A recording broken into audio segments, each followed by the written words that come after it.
লাস্টে যদি প্রমাণই না নিয়ে যেতাম বড় রেকর্ডিং করি।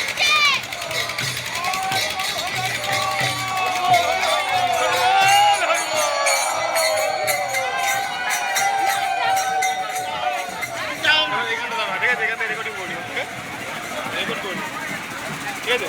হ্যাঁ দাঁড়া।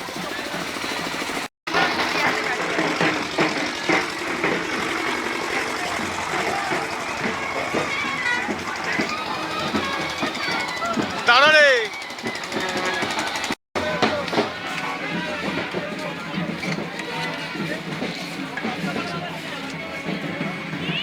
টোটাল একটা করবো না, পুশ করে রেখে দিয়েছি। তোর একটা করতে ইচ্ছে না, পাঁচটা করতে ইচ্ছা, তুই যা কর কর, বুধ মারানি ভাই আমার সঙ্গে সঙ্গে আসি। আমার বুঝতে পারছি না, হেঁটে যাচ্ছি, তাহলে দাঁড়া বলছি বন্ধ করবো এটাকে, পাঠ করি।